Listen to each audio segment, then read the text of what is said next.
Hello and welcome to another episode of Healing America and Beyond. I am Mary Grace, the host and founder of The Mary Grace Show and the Mary Grace Media Network. And I have with me here our esteemed Dr. Shawn Baker, author of The Carnivore Diet, one of the most renowned and effective, I would say, doctors in the carnivore space who is bringing people into new heights, new levels with taking control of their health. It's good to see you back, Dr. Baker. How are you doing? I'm doing well. Like I said, I just got done working out. I will announce that I just got my first dunk, an actual legitimate basketball dunk at age 58, almost 59. So, first one since I was 50, last time I did was 51. So I've been working a little bit for the last 6 months trying to get there. So I hit my Wow. first official one today. So onward and upward. Congrats. My goal is to do that at 60. So I've got a little over a year until I turn 60. And so anyway, that's good. I feel good about How that. long how long did it take you when you made the decision from making the decision? Probably about 6 months. Yeah, 6 months Okay. of specific just training, jumping, and Mhm. what's really moved it lately is just readopting some Olympic lifts. So I started doing some power cleans again, stuff I hadn't done in about 15 years, and so that Interesting. sort of correlates pretty well. So getting, I'm certainly not a world-class technician when it comes to cleans, but that it stimulates what it needs to stimulate by yanking on the bar really hard. And anyway, I'm sure most of your listeners don't have No, I any think I interest think I wanted to talk to you about fitness today. okay. I know you have some housekeeping to do. I know you have some reposting and tagging and things like that. I will do a little bit of housekeeping on this end, and as people are coming in, I'll make some announcements. One of the things I want people to know is that this is not we have a doctor here, but we're not giving medical advice. That's the disclaimer. We are here for educational and informational purposes, and hopefully a little entertainment. But if you do want to get in touch with Dr. Baker and his team, you certainly can do that at Revero.com. And you can do a telemedicine session with them. And we've seen great results with them. But please do keep in mind that today's show is informational, educational. Also, if you're not sure how to find out about these shows that we do, please go to my website, marygracemedia.com, and join the mailing list. You will get an email prior to the show. And that way you can just click on the link of your choice to go and watch the show.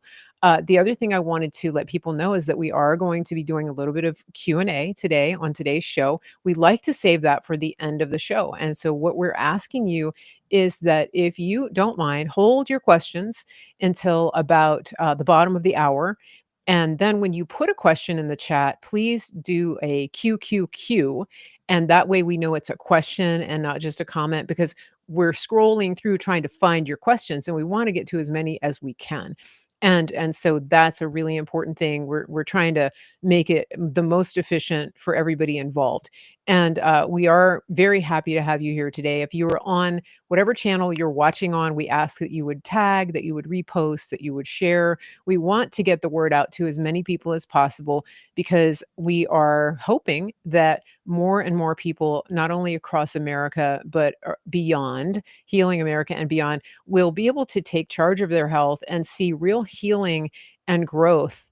No, outside of maybe the allopathic, traditional, pharma-driven medical system. That's what we're hoping to see.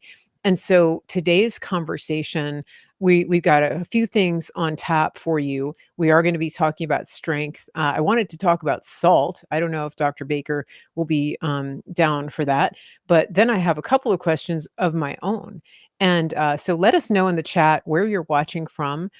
We do talk a lot about the carnivore diet because Dr. Baker wrote the book, The Carnivore Diet, and he is one of what we would call the gurus in the space.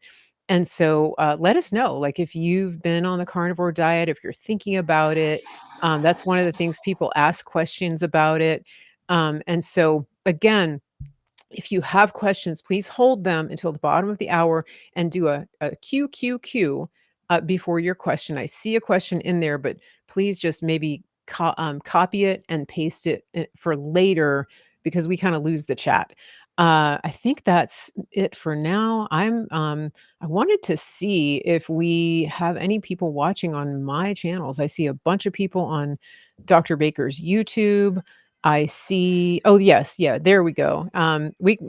You have a ton of people here. We're on X. We're all over the place. I think we're on both Rumble channels today, so we're very excited about that.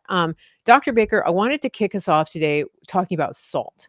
I was setting up my Amazon store, and I made a whole list of salt because I just like different salts.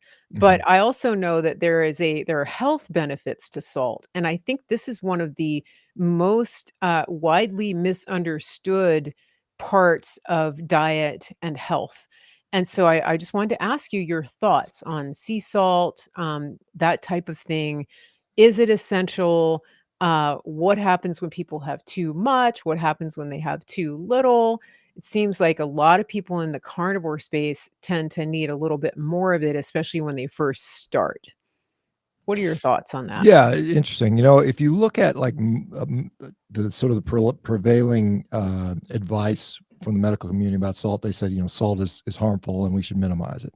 There's a lot of associational data that would support that. And I think most of that data basically doesn't take into account where the salt is coming from. That is to say, where the vast majority of Western people get their salt is in conjunction with salty food, which means think about potato chips, think about, canned soups, thinks about all these processed foods. And this is where the most of us get our salt from. And I think that alone is probably the driver of that relationship.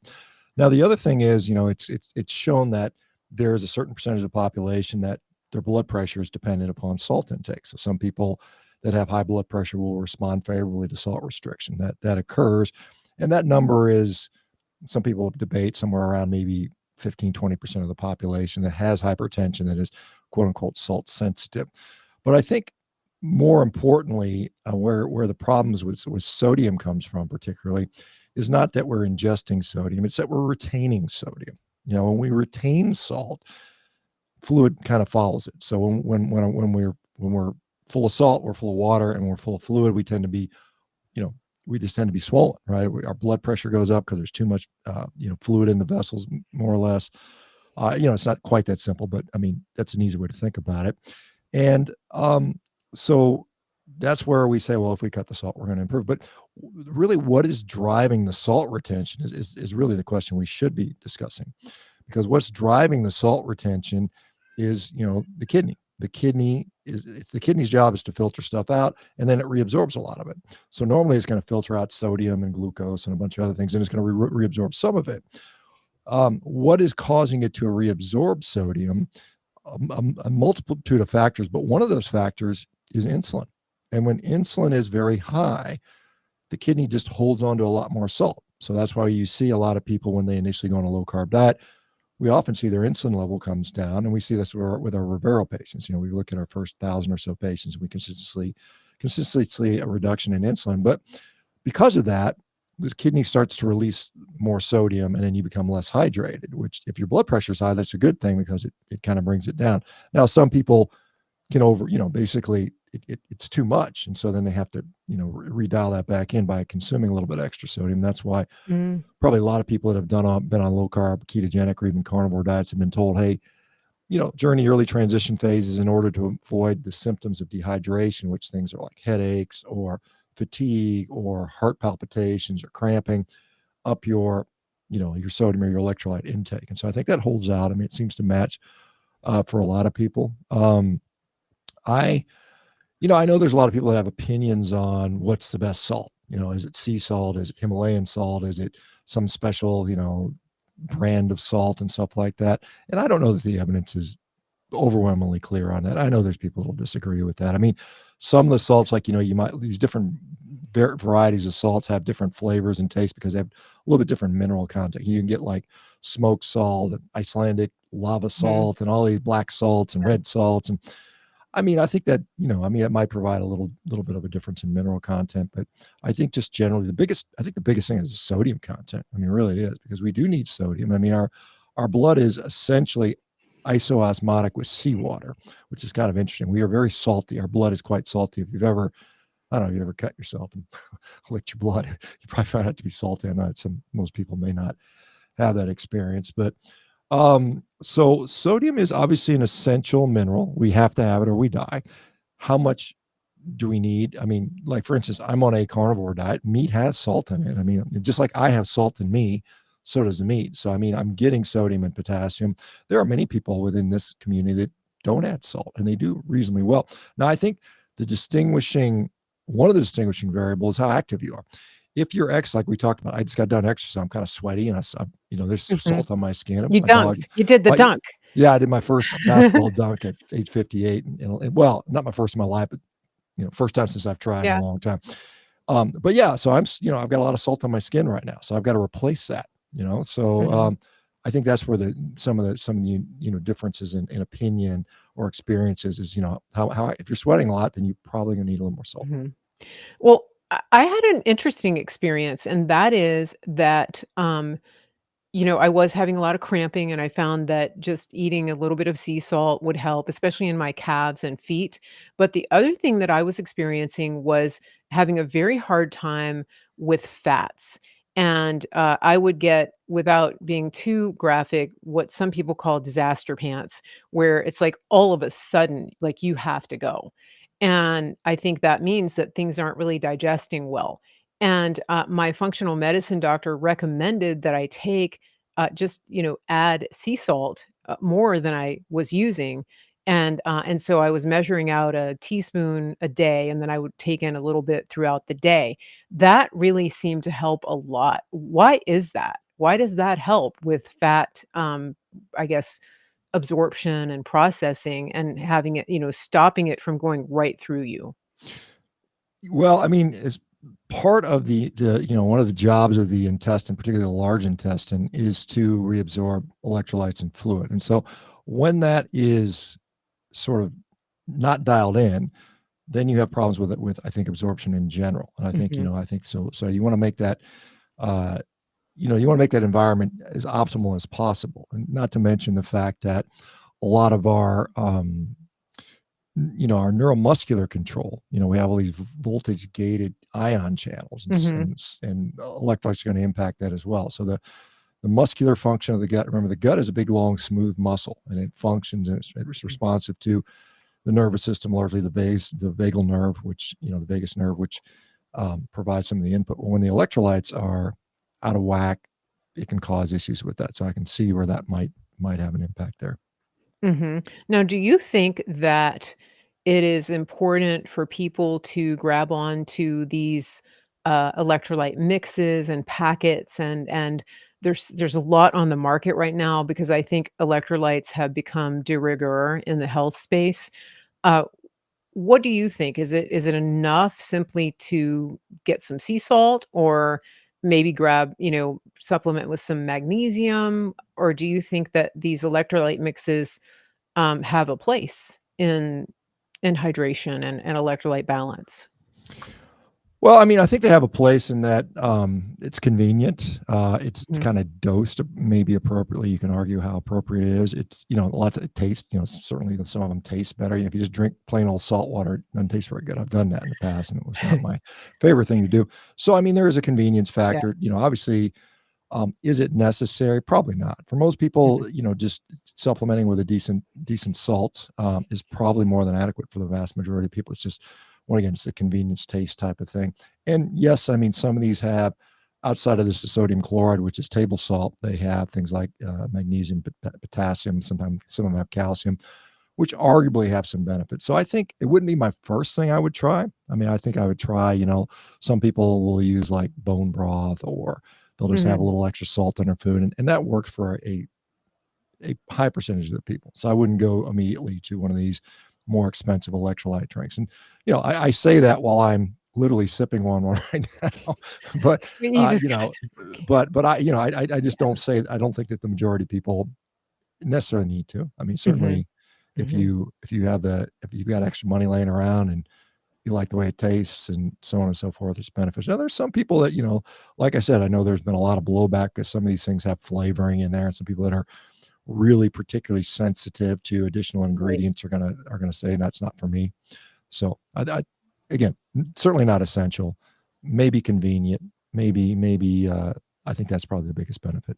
Yeah, everybody's in a different place, obviously. And one of the things that I think is really important as we talk about the carnivore diet, a meat-based diet, whatever you wanna call it, it is really, I think, important for people to understand their baseline. I mean, there's some people who just have a lot more issues going into it than others. I mean, I know that, I have an autoimmune condition and, some people just have different genetics, like my dad, he's 88, he's kind of old school. And like, I think he has a stomach of iron.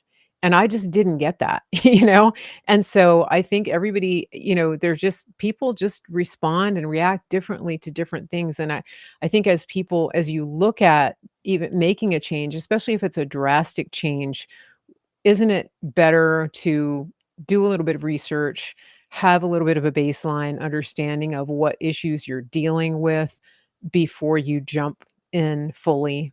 What do you think about that? I don't know if I phrased that very well, but Well, I mean, yeah, I mean, it's nice to know what you're dealing with, what you're treating, what your Mhm, diagnosis is. It's always like people often, it's kind of funny. I see patients every single day basically, and I've talked to thousands of people over the years, and a lot of them get sort of hung up in the minutia.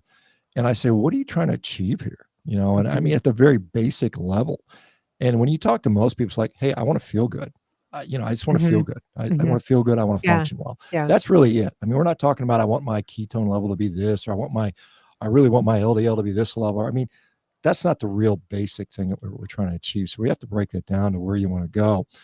And, I mean, depending where you're starting, there's different routes you need to take and different things, different obstacles you have to move out of your Mhm, way. And mhm. so we have to, kind of figure that out. But I think, Yeah, obviously yeah. being able to objectively assess where you are is really important because, like people say, things that don't get measured don't get changed, or, it's hard to Mm, do that. So, okay, um, okay. so yeah, I'm often sort of walking people back and trying to have them think in big picture terms. That's how I tend to think. Mhm. A lot of the people that get just so into the minutial stuff, I kind of think we probably don't know anyway, and it probably doesn't matter that Mhm, much in a lot of mhm. cases. Okay, great. I think this is a good time since we're talking about getting a baseline and understanding, measuring and getting a starting point. It is time for our little commercial break. So, take it away. I want you to share about what you are doing at Rivero, and then also you have a special announcement coming up about Rivero. Tell our listeners what you guys are doing over there, how you're helping people, and then we'll have a word from another one of our sponsors today. Yeah, thank you, Mary, for that. So Rivero is a digital health company. We're licensed in all 50 states. We take care of people with a host of different diseases, whether they're metabolic diseases, inflammatory diseases, autoimmune disease, and we have a team of doctors. We have an entire provider team, clinician team, health coach team. We get daily feedback. We monitor you on a daily basis, and then we make changes in real time. So we're constantly helping you and assisting you with this struggle because sometimes it's not as simple as, hey, just go eat this diet. I mean, sometimes you need to have that support there. So we provide that. Now, the announcement we're going to make is, 3 years ago when we launched, well, when we didn't launch, we raised funding so that we could start to build out the company. And now we've successfully done so. We've again got licensed in all 50 states. We made it through all the regulatory and legal hurdles to do that. We've got providers, throughout the country, and we've got, essentially our first 1,000 patients through. So now we're going to expand and we're going to raise more capital to allow us to do that. Now, what we're doing is we're doing a crowd raise like we did last time, and we had about $3 million raised from the crowd fund. And a lot of people were upset because they didn't know about it and they couldn't get in. They wanted to invest because, you Okay. own a part of our company. And as we become successful, then you obviously hopefully get somewhat of a financial return on that. So we're going to be doing that again very shortly, I think on Monday, this coming Monday. I don't know when this episode's coming out. So that would be, I think, the 22nd or so of September. I believe that's Monday. Yeah, today's the And 19th, and yeah, we today's are 19th. live, so we're out Yeah. now. Okay. Yeah. Okay. So, You so, can so yeah, on Monday, keep an eye out. I think we'll make an announcement. You can invest as little as $150 up to, a lot more if you wanted to. So we're looking forward to that. Again, that will allow us to continue to expand what we're doing. Our results so far are really awesome. I've seen the data on the first like I said, 1,000 patients, and we want to expand it and help more people. And I think it's a great Excellent. opportunity if you're looking for something to invest in, and that maybe it's aligned with what you feel is important. And we have the website up here. It's Revero.com. You can always scan it to get there as well. And I wanted to highlight also one of our wonderful sponsors. I know that a lot of you have taken advantage of this. We work with a company called GridDownChowdown.com. And the idea is that when the grid goes down, you can still chow down on your favorite American grass fed, grass finished beef. And we have some right here. This is freeze dried beef, and it is ranched and processed right in the heartland of America. These guys are based in Oklahoma. They work with local ranchers and farmers. And so, if you are interested in getting this either for stockpiling or everyday eating, you can get this freeze dried beef. It's not jerky. It's ground beef. You can rehydrate it, and then you can make any recipe that you would make normally with ground beef.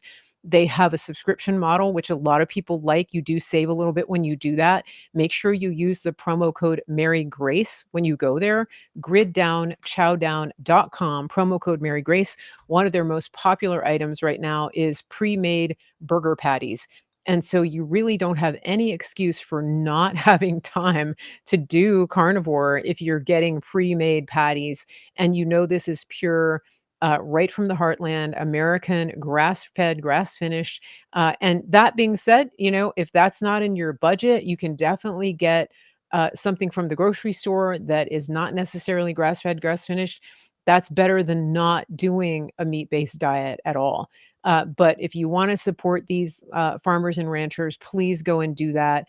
And it does help sponsor our show. GridDownChowdown.com, promo code Mary Grace. And as always, if you are liking what you're seeing, please subscribe, follow, repost, share, tag people. Send this to somebody who you think might be able to use this information. It could actually save somebody's life. And if you want to get further notifications, please go to marygracemedia.com and sign up for notifications. One last thing I'll tell you is that a lot of people do feel the need to add supplements to their diet for one reason or another. And we want you to get the purest, most trusted supplements that you can find.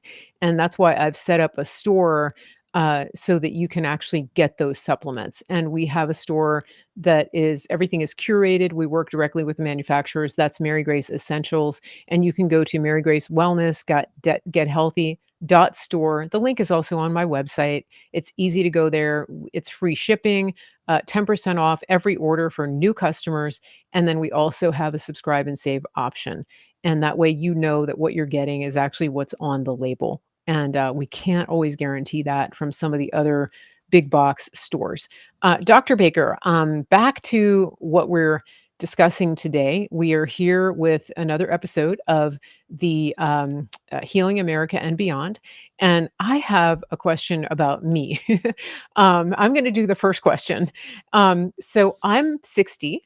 And my family, we have a history of heart disease in my family. My grandfather, my mom's father had a heart attack. My mother had a heart attack, quadruple bypass surgery. Now, neither one of them was as active as I am. And they were smokers. I'm not. However, I do have an appointment with a cardiologist, just maybe to get a baseline, right? And to see where I am as a 60-year-old woman who has an autoimmune condition and maybe some predisposition to these things. What do I want? What should I ask them? What kind of test do I want? What am I looking for when I go for the first time to a cardiologist? Well, I mean, they're going to want to assess cardiac function. So, I mean, they're going to obviously do a thorough H&P. They'll probably get some basic labs. They'll do the typical cholesterol, blood lipid panel. They might want to know what your thyroid status is. They might want to know what is going on with your chemistry, glucose, and so on and so forth. And then, having an autoimmune disease. I mean, this is one of the reasons, depending on a lot of these, particularly inflammatory autoimmune diseases. Hashimoto's. Yeah, so that's an inflammation of the thyroid, and so a lot of times, if it's associated with systemic inflammation, the inflammation itself is a big driver of some of the cardiovascular disease. And so you see people with like rheumatoid arthritis, their risk for cardiovascular disease goes up several fold. And so it's a pretty big deal, Mhm. quite honestly. So that's probably the thing.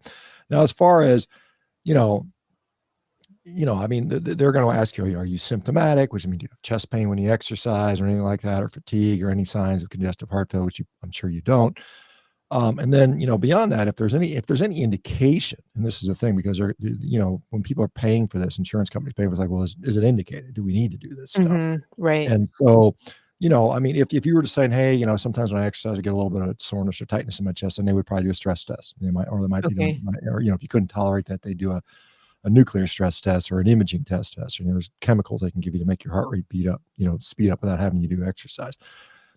Beyond that, but the imaging is really, I think, the thing that we want to know about, because that really Mhm. kind of shows us what's going on with the heart. It's not just speculative. It's not just risk factor. It's like, what is going on with my heart right now today Mhm. on, September 19th of 2025. Right, right. And what imaging? I've heard there's what is it, the Yeah. So, CAC? there's something called a coronary artery calcium scan. That is basically a CAT scan of your heart. It's a very simple test. It's very quick. It's about a 10-minute procedure. Um, the nice thing about it, it does not require an IV. It does not require any invasive stuff. There's no Okay. like dye or something like that they put in your vessels, which has potential downsides. And it's a good screening tool, right? It's like if it's zero, if you're 60, as if, and it comes back zero, that puts you in the, at 60, that's going to put you in the lower percentiles of risk. You're going to be in the, Okay. bottom quarter, or maybe even bottom 10%, perhaps. I don't know the exact numbers off the top of my head, but Mhm. so that means you're pretty unlikely to be at high risk for cardiovascular disease. That's probably a nice, easy screening tool. And many cardiologists will actually do that now. And I think maybe it's justified because, like for instance, if your cholesterol is high, they'll consider that a cardiac risk factor. So then you can say, can I de-risk this person? How might I de-risk that person? And this might be one of the tests where you do it. Because if you have no other concerning symptoms, I mean, you talk about family history, and again, smoking kind of throws a monkey Mhm. wrench in there. And so it's kind of like one of those things. Well, maybe you have, maybe they'll say, well, she's got this autoimmune disease. She's got a family history. Her cholesterol might be high. It, they might be able to justify ordering the test. And so you can get the Mhm. test done. And if it comes back zero, you're like, okay, good. That's good news. Maybe I can proceed as Yeah. I'm doing.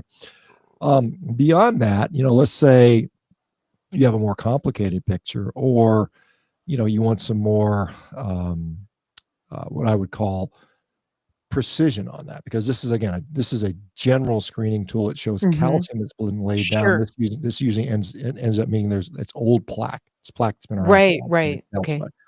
Some people have all this soft plaque, which you don't see on a calcium scan. Mm. That would be something that would require, typically, depending on where, in the coronary arteries, we're typically going to do something like an angiogram, which requires injecting dye into your vessels and then imaging it that way. You can potentially do, like the neck, you can look at with ultrasound and kind of get an idea if there's a plaque in carotid vessels, soft or hard plaque. And, again, but it's a little bit different area, and it has maybe a little bit different prognostic factors, I suppose. Um, there are also, more expensive tests out there.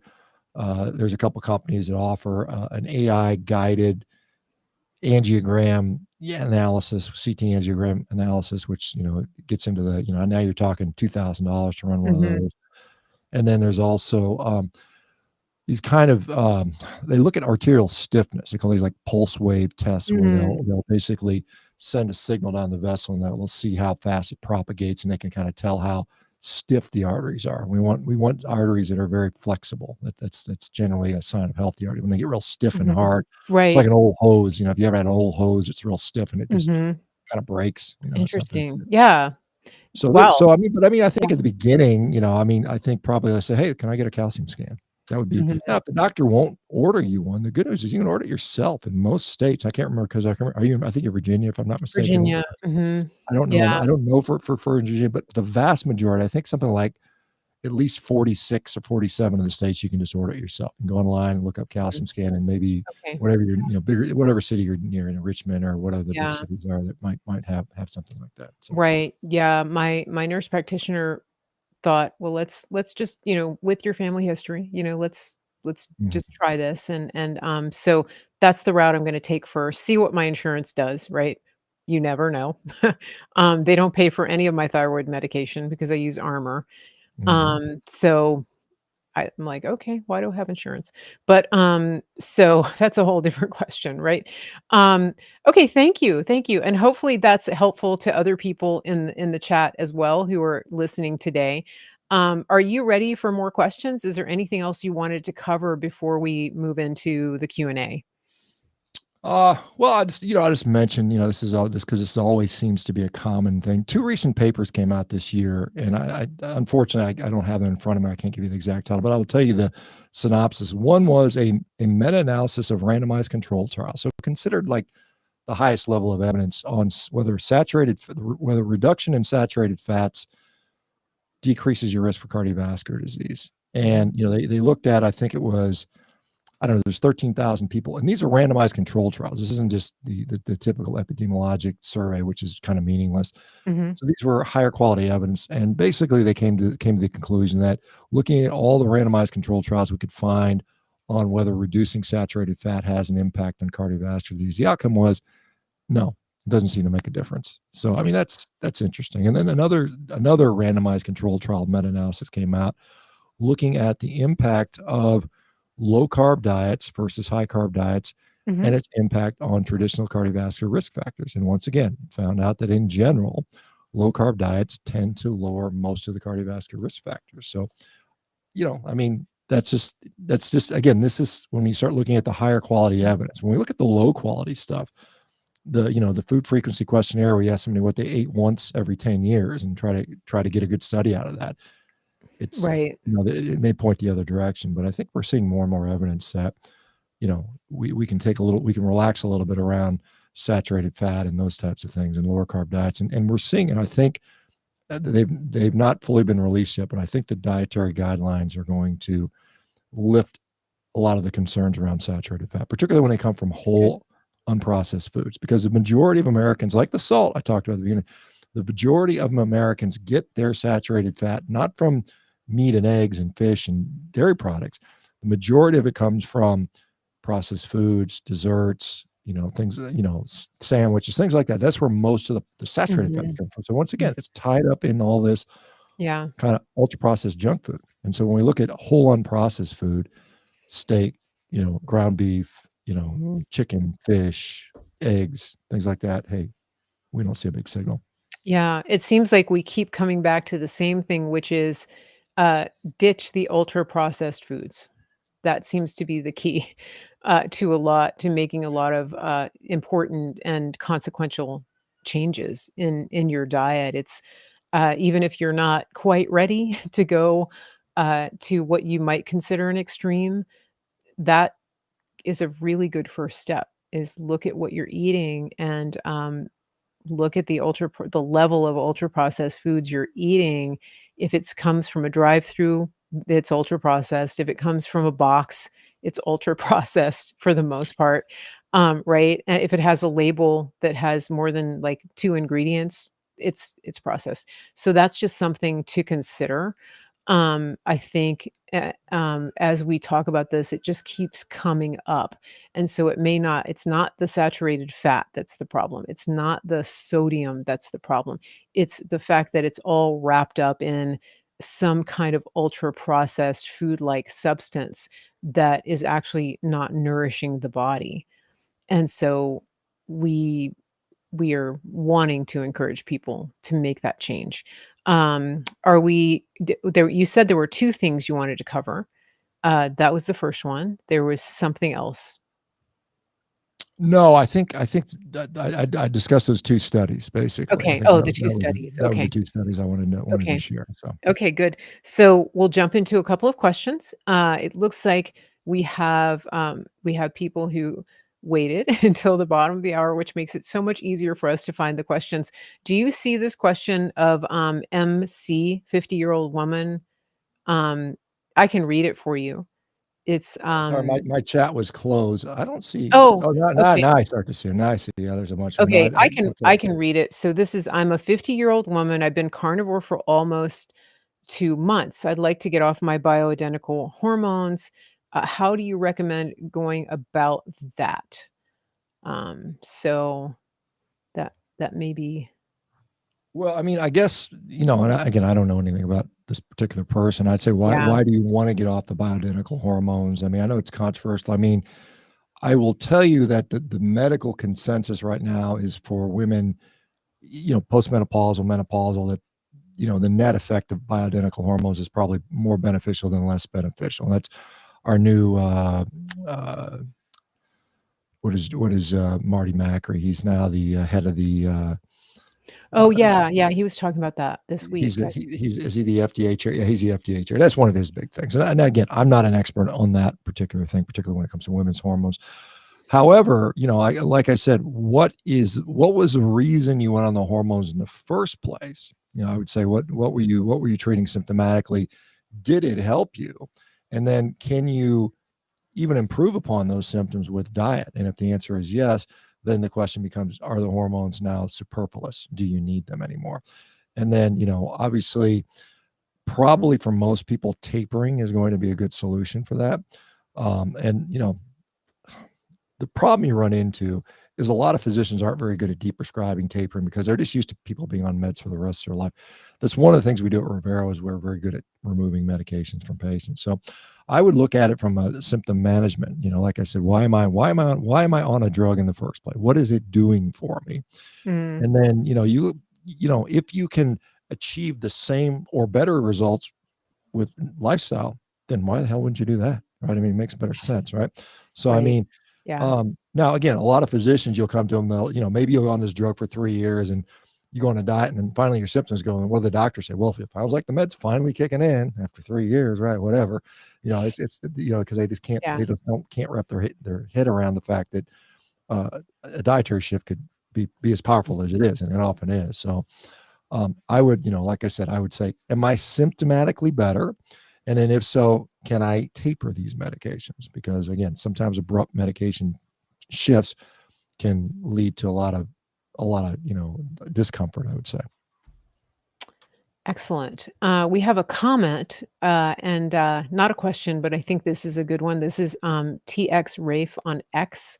Lost 90 pounds in 4 months so far because of Dr. Baker and the carnivore community. Very little exercise, eat meat till satisfied, drink water, eggs, bacon, butter, salt when desired. Wow. So we do see some drastic, big weight loss, especially with people who are starting out from obese. Yeah. Obviously, somebody like me doesn't need to lose 90 pounds. But that's fantastic. Yeah, I Excellent. mean that is a very, very common thing. I see that.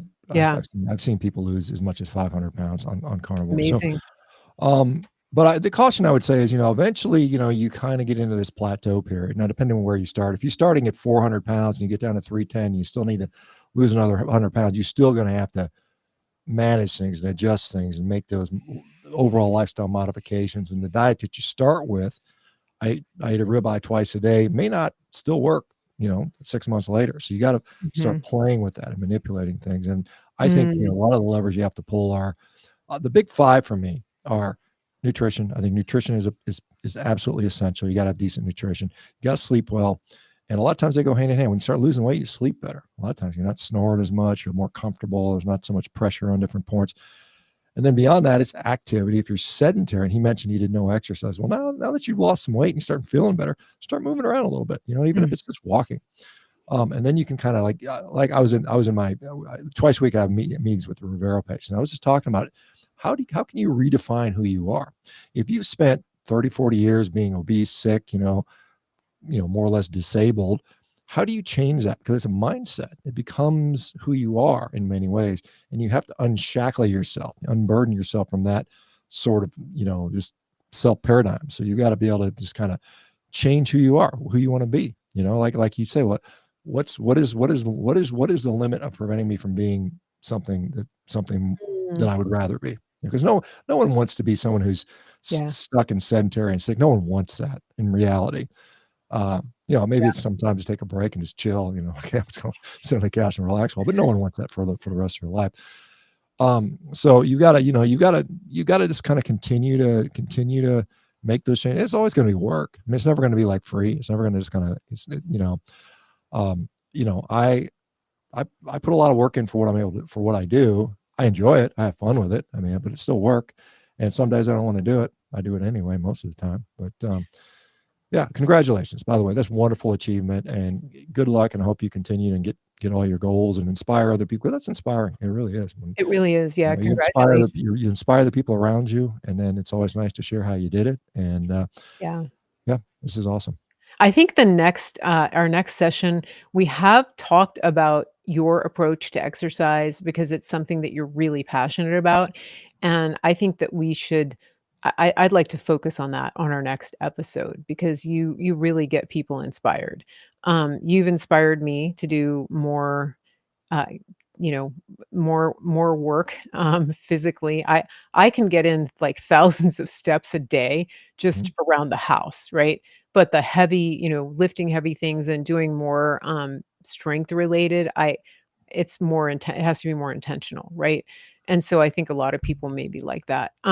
We have a question from, I think it's a question, Dale on Facebook. Um, he or she says, "I'm basically on carnivore, but my ferritin is very high. Is meat hurting that condition?" Well, I mean, there is, obviously a condition called hemochromatosis, which is often associated with high iron deposition. And the problem with excess iron is it deposits in various organs, the liver, the pancreas, and can lead to disease of those organs. And so I don't, again, without knowing what's going on and also what is considered high, because, depending upon what lab you're looking at with the reference range, some people will say, over 400 is high, and I can't remember the units off the top of my head on ferritin, but so you have to say, well, what is actually, how high is high? And if we're talking in the several thousands, then that's consistent with things like familial hemochromatosis. In general, what I see is, and we have to think about how iron is handled in the body. Iron, we don't have a good way to get rid of iron. Women more so than men because women menstruate and they lose a little blood every month, but guys tend to accumulate iron a little more. And so the way the body typically handles iron is by limiting what we absorb, right? When we eat a lot of iron, let's say we eat a bunch of steak or leafy vegetables or something like that, leafy green vegetables, and we got all this iron in our gut, not all of it's getting absorbed. And in fact, if you've ever like taken iron supplements and you talk to people about it, what happens when they go to the bathroom, they have these black stools. That's Mm, iron in their, basically it's iron in their poop because it didn't get absorbed. So yeah. what's keeping the iron from getting fully absorbed? Well, it's under the sort of the direction of a hormone called hepcidin. Now, hepcidin is made in the liver, and when hepcidin is appropriate, we absorb as much need. But when hepcidin is inappropriate, either too much or too little, we don't absorb the right amount. And interestingly, and this always keeps coming back to this. Ben Bickman would love me for all this stuff I'm talking about. Hepcidin is affected again by insulin. So when insulin is too high, then hepcidin is inappropriate, and then we tend to accumulate iron. So as we get metabolically healthier, even if we have a familial condition, like I've seen people with this, genetic hemochromatosis where they have super high iron and they got to donate their blood once a week or twice a week or something like that, go carnivore, and their iron levels come down significantly to the point where Mm. they don't have to donate blood or very infrequently have to do that. So I think, we have to think about the long-term picture. Acutely, if you're metabolically unwell and you're just eating lots and lots of iron, you may start accumulating a little bit. But if the long-term effect is that you become more and more metabolically healthy, then it starts to reverse the other way. That's what I've seen over time. Thank you. We have a question that came in a little earlier. I think this is probably a common question for people. This is Metalhead Hippie on YouTube. Okay. Um, so I love the names people think of. Can a problematic gallbladder cause high ALT and AST numbers to climb way out of range? Because mine are in the high hundreds. They were normal. Pure carnivore for almost 2 years, non-drinker. Can gallbladder disease lead to problems with liver function enzymes? Yeah. So the short answer is yes, it can. There's, and again, The gallbladder basically stores bile. Bile is created in the liver, and then it's secreted into the, it's secreted into the small intestines to help emulsify fat. That's the purpose of bile. There's got a few other purposes, but that's what we generally think about it.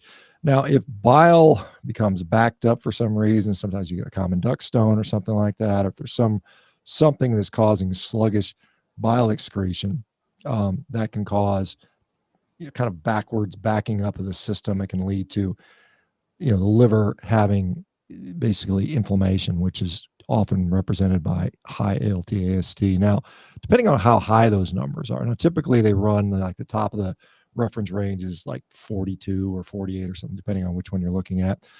If they're like slightly above, that's less concerning, in many cases, in my view, because not that it's not necessarily, it could be a problem, but often it's just like any kind of stress can drive up liver enzymes temporarily, like a hard workout. Literally, if you go out and just kill it in the gym and you check your liver enzymes the next day, they might be bumped significantly.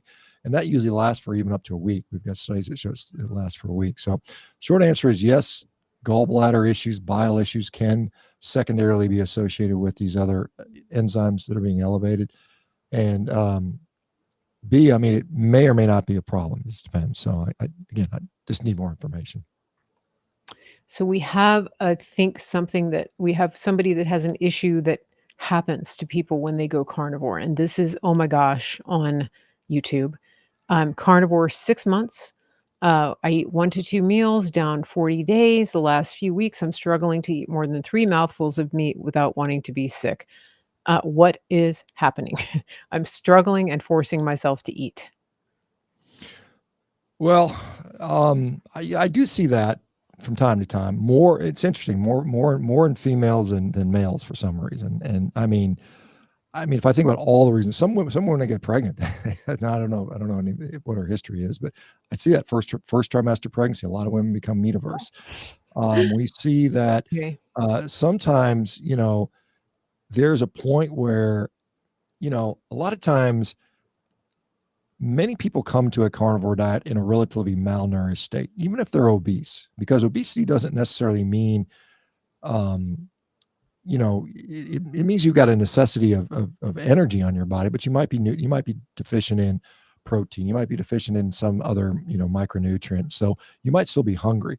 Sometimes when you go carnivore, you just eating so much high quality nutrition that you might just go, I don't need anymore. I'm full. And I don't mind if someone doesn't eat for a day or two. I mean, it's not the end of the world. You might just take a break, say, cut it back, dial it back, hold off on that, fast for a day or two, and see if that resets that. Because a lot of times, we just, or the other thing is, sometimes if you have a lot of excess body fat and all of a sudden you've now gone into a fairly decent amount of ketosis and you're now liberating all this energy, your body just doesn't need any. You've got all you need. So some of those things are going on. And again, without knowing the specific details on this, those are some of the things I think of. Generally, it passes, and sometimes you just have to say, if I don't feel like eating meat, don't eat it for a while, and just take a couple days, a week off, or whatever it might be, and then, and then try to slowly reintroduce it. And sometimes it's the preparation, sometimes like, oh, I just can't eat another bunch of fat, sometimes it's too much fat going on. Yeah, sometimes it's the cut, or like Yeah. if you're just eating all ground beef, then maybe switch it up, that kind of thing. I've noticed that it's easy to get maybe a little averse even to a texture. It may not be just the meat, right? Or maybe just eat some eggs for a while. So I think that you're not alone on that. Here's a good question from David Hendricks on YouTube. Carnivore for 3 months, 12 pounds down, and in ketosis. When will the acetone breath, taste, smell go away? So, acetone is a ketone body, right? So this is, there's beta hydroxybutyrate, which we see in the blood. There's acetone, which we see in our breath. And then we also have a byproduct we find in the urine. And that usually is indicative of you're wasting a lot of energy, right? It usually means that like how much ketone body is floating around in your breath and your urine and your blood and your sweat is really dependent, is a product of a couple things. It's how much are you making? So how much fat are you liberating off your body, minus how much are you using? So when you get really efficient at utilizing ketones, when your brain's using it well, when your muscles are using it well, when your heart is using it well, guess what? It's being used up. It's not sitting around in your blood as much. So right now it probably indicates that you're relatively early on, you're not utilizing it very well. I think that a lot of times people find that, particularly those that exercise a lot. I mean, we see that people that work out a lot on a ketogenic diet tend not to have a lot of high ketones because they become very efficient. Their muscles become very efficient at utilizing those because they don't have a choice. So the ketones just don't last very long. So those are some of the things. So a lot of times it's just being better adapted to it. Now you can always, like, I rarely produce high ketones. I mean, in order for me to do that, I have to do some pretty extreme things. I have to not eat for 2 days. I have to eat only fat and not eat for a couple of days. And then I might start to see a little bit of ketosis. But I mean, for me, I'm just so efficient at it. And we've seen, some of the studies that have been done on athletes on ketogenic diet showing that they don't typically produce a lot, once they get adapted to it. So it may just be a period of, a matter of being chronically adapted enough. Okay. Thank you. And I think do you want to do one more question? Sure. Okay. So, and then at the end, I think people want you to repeat the information about the investment opportunity for Rivero, but we'll come back to that. Dr. Baker, this person, Derek on X, can you ask Dr. Baker about Afib and carnivore? I've had persistent Afib for a few months, and since then lost over 10% of my body weight, down 31 pounds. I have an ablation set for late October. Have you ever heard of Afib reversing with carnivore? I'm only about 2 months in. So yes, I have heard people improving their AFib on carnivore. That's I'll put that out there. Why that may be, atrial fibrillation is a electrical problem in the heart. The heart has a little electrical system, right? We've got what we call the SA node or the sinoatrial node, and we've got these what we call this bundle of His and Purkinje fibers, and it drives this electrical signal. So that the SA node fires, tells the heart when to contract, and then it's supposed to fall into an organized pattern. Afib, that gets disrupted. So something is happening in that neurology, in that nerve system. And a lot of times what we see is the same thing we see with like peripheral neuropathy, like people have diabetic peripheral neuropathy. Those nerves get glycated. They don't work as well. We see that reverse not infrequently, particularly diabetics that get, better control over a long period of time. I think it is a slower process. So I think, if we can, control blood sugars, make sure we're stabilized, maybe tend more towards fat as fuel, we might see some improvements in that. The other thing that sometimes I used to see a lot with particularly my older patients was atrial fibrillation would occur with big fluid shifts. And as we talked about at the beginning of this program, we're talking about salt. Sometimes hydration status, if you're extremely overhydrated and your heart is stretched a little more, sometimes that can disturb the electrical signal, as can the electrolytes, by the way, or if it's, there's not enough in there. So I think sometimes it's a matter of having the right appropriate hydration status, and then maybe the nerves can heal. I mean, maybe, they can sort of recover from this perhaps damage that's being, caused by perhaps glycation. Again, that's speculative. I can't say there's definite studies that show that, but it's just what I think is going on. But the short answer is, I have seen several people with AFib improve that, and so the ablations, they work sometimes. Sometimes they'll put you on, rate control medications, put you on beta blockers and a few other meds for that. But again, and then of course, with atrial fibrillation, one of the big concerns with that is formation of clots. And when you get clots in the heart, where they worry about the clots are going to break loose and go up in your brain and give you a stroke. So they'll treat you with some sort of anticoagulant. So we want to, whether it's warfarin is kind of the old one. There's new meds that they use for that now. So, but short answer is it potentially could. It's worth trying. Try it for 3 months, see what happens. Somebody in the chat said that they have seen testimonials of people on YouTube, I'm assuming in other carnivore chats and things like that, who have reversed AFib. Yeah, I've seen it. Yeah, for sure. I've for sure seen it happening. Yeah. So this is where I think definitely the individual experience comes into play and all of the underlying issues that each person has, right? Um, we do have one more, maybe Some Guy USA. I think this is a good one because it really aligns with you. Tim Noakes' recent study showed 4 to 6 weeks to adapt to keto for athletic performance to normalize. What is your experience? Uh, for me, I think it's longer.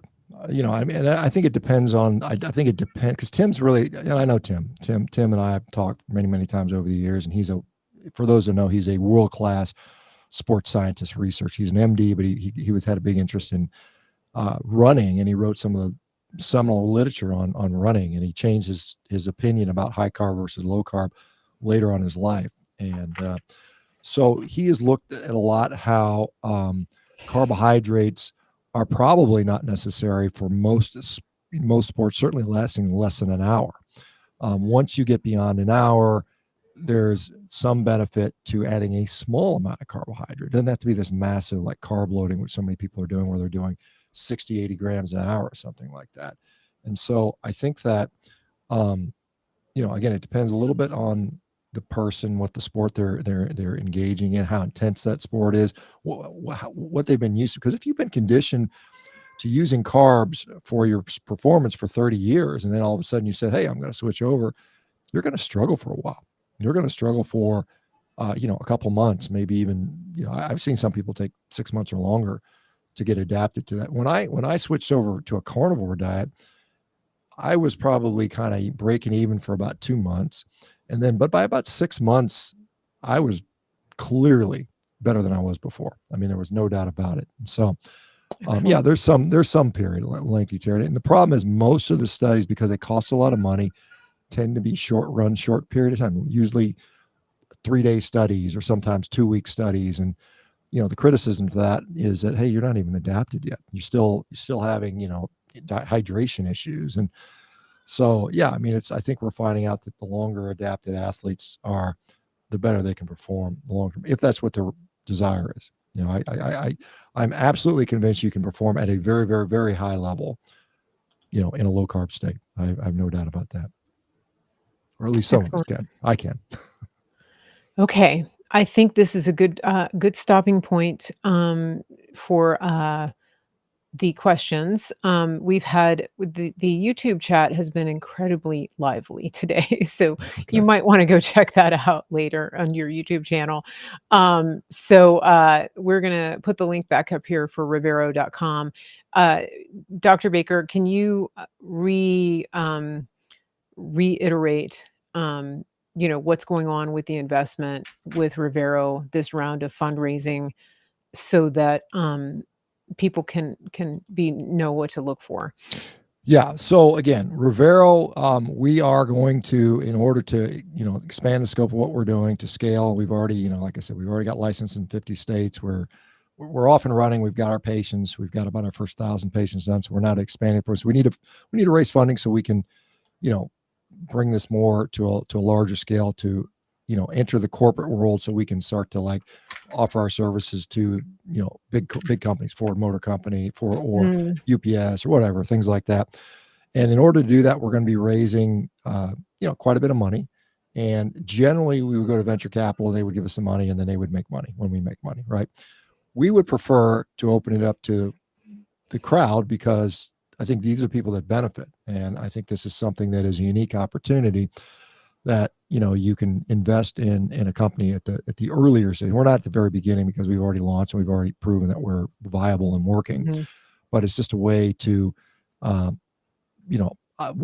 support what we're doing, but B, hopefully, make a reasonably high yield on your, return on your investment, provided we obviously, grow and become successful. It's like, if you had the opportunity to go back and invest in Apple 30 years ago, all of us would say, yeah, heck yeah. But you don't know. I mean, there's no telling we're going to be Apple or not. But I mean, I certainly think we're going to continue to, because what we're doing is the right thing. And I think particularly in today's climate, to make America healthy again, I think the political and the just the cultural climate right now, that it's right for this type of stuff, what we're doing. So this will be found on something called Republic. Republic is a crowdfund venture capital, basically, vehicle. And so I'll be making those announcements on social media.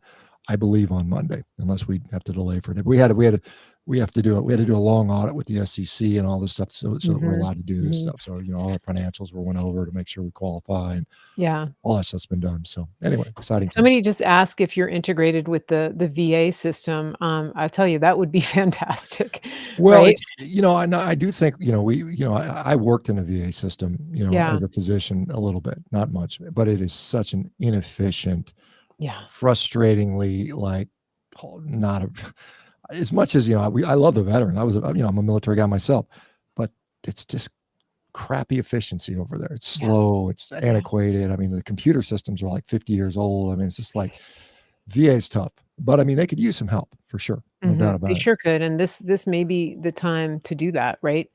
That if there is any time that that might be possible, this could be it, right? Yep, for sure. So if anybody's listening and you have an in with the VA, and you wanna contact Dr. Baker, reach out to me, reach out to Dr. Baker. We can see if that would happen, if that's something that Rivero might be able to help our veterans. I would love to see that.